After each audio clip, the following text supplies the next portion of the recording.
ನೋಡಿ, ಅಂತೆ ಕಂತೆಗಳು ಇವೆಲ್ಲ ನೆಗೆಟಿವ್ ನೆರೇಟಿವ್ ಸೃಷ್ಟಿ ಮಾಡೋದಕ್ಕೆ ಮಾಡಿರುವ ಒಂದು ಷಡ್ಯಂತ್ರದ ಭಾಗ.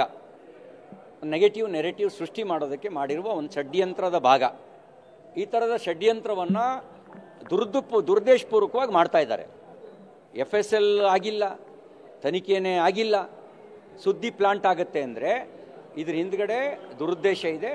ಕೆಲವರು ತಮ್ಮ ಮಾನ ಉಳಿಸ್ಕೊಳ್ಳೋಕ್ಕೆ ವಾಮ ಮಾರ್ಗವನ್ನು ಹಿಡಿದಿದ್ದಾರೆ. ಈ ಥರದ ಪ್ಲಾಂಟ್ ಮಾಡಿಸೋದ್ರ ಮೂಲಕ ವಾಮ ಮಾರ್ಗವನ್ನು ಹಿಡಿದಿದ್ದಾರೆ. ಮತ್ತು ನಾನೊಂದು ಕಂಪ್ಲೇಂಟ್ನ ಖಾನಾಪುರ ಪೊಲೀಸ್ ಸ್ಟೇಷನಿಗೆ 19ನೇ ತಾರೀಕು ರಾತ್ರಿ ಕೊಟ್ಟಿದ್ದೆ. ಅದರಲ್ಲಿ ಹೆಸರು ಹಾಕಿ ಕೊಟ್ಟಿದ್ದೀನಿ. ನನ್ನ ಮೇಲೆ ಹಲ್ಲೆ ನಡೆಸಿದವ್ರು ಯಾರು, ಹಲ್ಲೆಗೆ ಕುಮ್ಮಕ್ಕು ಕೊಟ್ಟವ್ರು ಯಾರು, ಎಲ್ಲ ಹೆಸರಾಗಿ ಕೊಟ್ಟಿದ್ದೀನಿ. ಇವತ್ತಿನವರೆಗೂ FIR ರಿಜಿಸ್ಟರ್ ಆಗಿಲ್ಲ. FIR ರಿಜಿಸ್ಟರ್ ಆಗಿಲ್ಲ ಅಂದರೆ ಈ ದೇಶದಲ್ಲಿ ಸಂವಿಧಾನ ನನಗೊಂದು ಬೇರೆಯವರಿಗೊಂದು ಸಂವಿಧಾನ ಇಲ್ಲ, ನನಗೊಂದು ಬೇರೆಯವರಿಗೊಂದು ಕಾನೂನಿಲ್ಲ. ನನ್ನ ವಿರುದ್ಧ ಕೊಟ್ಟ ದೂರು ಕ್ಷಣ ಮಾತ್ರದಲ್ಲಿ FIR ಆಗುತ್ತೆ. ನಾನು ಕೊಟ್ಟ ದೂರು FIR ಆಗಲ್ಲ ಅಂದರೆ ಪೊಲೀಸರು ನಿಷ್ಪಕ್ಷಪಾತವಾಗಿ ವರ್ತಿಸ್ತಾ ಇಲ್ಲ ಅನ್ನೋದಕ್ಕೆ ಇದಕ್ಕಿಂತ ಸಾಕ್ಷಿ ಬೇಡ. ನಿಷ್ಪಕ್ಷಪಾತವಾಗಿ ವರ್ತಿಸ್ತಾ ಇಲ್ಲ ಅನ್ನೋದಕ್ಕೆ. ಹಾಗಾಗಿ ಇವ್ರು ನಡೆಸುವ ತನಿಖೆ ಪ್ರಾಮಾಣಿಕವಾಗಿರುತ್ತೆ ಅಂತ ಹೇಗೆ ಭಾವಿಸ್ತೀರಿ? ನನ್ನ ಮೇಲೆ ನಾನು ಕೊಟ್ಟ ದೂರನ್ನೇ ಇವರು FIR ರಿಜಿಸ್ಟರ್ ಮಾಡದೇ ಇದ್ದವರು ಇನ್ನು ತನಿಖೆಯನ್ನು ಎಷ್ಟು ಪ್ರಾಮಾಣಿಕವಾಗಿ ನಡೆಸ್ತಾರೆ? ಹಾಗಾಗಿ ತನ್ನ ಮುಖಭಂಗ ಆಗೋದನ್ನು ತಪ್ಪಿಸ್ಕೊಳ್ಳೋದಕ್ಕೆ ಸರ್ಕಾರದಲ್ಲಿರುವ ಕೆಲವರು ಅಡ್ಡದಾರಿ ಹಿಡಿದಿದ್ದಾರೆ. ನನಗೆ ವಿಶ್ವಾಸ ಇದೆ ಅಂತಿಮ ಜಯ ಅದು ಸತ್ಯಮೇವ ಜಯತೆ, ಅಂತಿಮ ಜಯ ನನ್ನದೇ. ನಿಮ್ಗೇನಂದ್ರೆ ನಿಮಗೆ ಅಂತೆ ಕಂತೆಗಳು ತನಿಖೆ ಹಂತದಲ್ಲಿ ನಾನು ಈ ವಿಷಯಗಳನ್ನು ವಿವರವಾಗಿ ಹೇಳಕ್ಕೆ ಬರಲ್ಲ.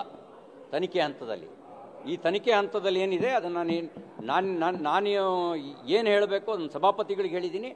ಸಭಾಪತಿಗಳು ದಾಖಲೆಗಳನ್ನು ಪರಿಶೀಲನೆ ಮಾಡಿಯೇ ರೂಲಿಂಗ್ ಕೊಟ್ಟಿದ್ದಾರೆ. ಆ ರೂಲಿಂಗನ್ನು ಪ್ರಶ್ನಿಸೋದು ಅದು ಸಂವಿಧಾನವನ್ನು ಪ್ರಶ್ನಿಸಿದ್ದಾರೆ. ನಮಗೇನು ಅಂದರೆ ನೀವು ಮೂಲವನ್ನು ನೀವು ಹೇಳಿಲ್ಲ, ಯಾವ ಮೂಲ ಅಂತ. ನೀವು ಮೂಲ ಹೇಳದೇ ಇರೋದ್ರಿಂದ ನಾನು ಊಹೆ ಮೇಲೆ ನಾನು ಮಾತಾಡೋಕ್ಕೆ ಬರಲ್ಲ. ಆದರೆ ರಾಜ್ಯದಲ್ಲಿರುವ ಪೊಲೀಸರು ಒತ್ತಡಕ್ಕೊಳಗಾಗಿದ್ದಾರೆ. ಇಲ್ಲಾಂದರೆ ನೀವು ಅವ್ರನ್ನ ಅಧಿಕಾರಿಗಳನ್ನು ಕೇಳಿ. ನಾನು ರಾಜ್ಯಪಾಲರಿಗೆ ದೂರು ಕೊಟ್ಟೆ, ಮುಖ್ಯಮಂತ್ರಿಗಳಿಗೆ ದೂರು ಕೊಟ್ಟೆ, DGP IG ದೂರು ಕೊಟ್ಟೆ. ನಾನು ಕೊಟ್ಟ ಕೇಸ್ನ ಮಾಡಿಲ್ಲ ಮತ್ತು ನನ್ನ ಮೇಲೆ ಪೊಲೀಸ್ ಅಟ್ರಾಸಿಟಿ ನಡೆದಿದೆ ಅಂಥೇಳಿ. ಇವತ್ತಿನವರೆಗೂ ನಾನು ಕೊಟ್ಟ ದೂರನ್ನ FIR ಮಾಡ್ಕೊಂಡಿಲ್ಲ ಅಂದರೆ ಪೊಲೀಸ್ ಮ್ಯಾನ್ಯುವಲ್ ಏನು ಹೇಳುತ್ತೆ? ನನ್ನ ವಿರುದ್ಧದ ದೂರು ಕ್ಷಣ ಮಾತ್ರದಲ್ಲಿ FIR ಆಗುತ್ತೆ. ನಾನು ಕೊಟ್ಟ ದೂರು FIR ಆಗಲ್ಲ. 20 ವರ್ಷ ಶಾಸಕನಾಗಿ ಕೆಲಸ ಮಾಡಿದವನು, 2 ಬಾರಿ ಮಂತ್ರಿಯಾಗಿ ಕೆಲಸ ಮಾಡಿದವನು, ಈಗಲೂ ವಿಧಾನ ಪರಿಷತ್ತಿನ ಶಾಸಕನಾಗಿ ಕೆಲಸ ಮಾಡ್ತಾ ಇದ್ದೀನಿ. ನನ್ನ ದೂರಿಗೆ ಈ ಪರಿಸ್ಥಿತಿ ಆದರೆ ಜನಸಾಮಾನ್ಯರಿಗೆ ಇನ್ಯಾವ ಥರದ ಅನ್ಯಾಯ ಆಗ್ಬೋದು? ಜನಸಾಮಾನ್ಯರಿಗೆ ಹೇಗೆ ನ್ಯಾಯ ಕೊಡ್ಬೋದು ಇವರು? ನೀವೇ ಯೋಚನೆ ಮಾಡಿ.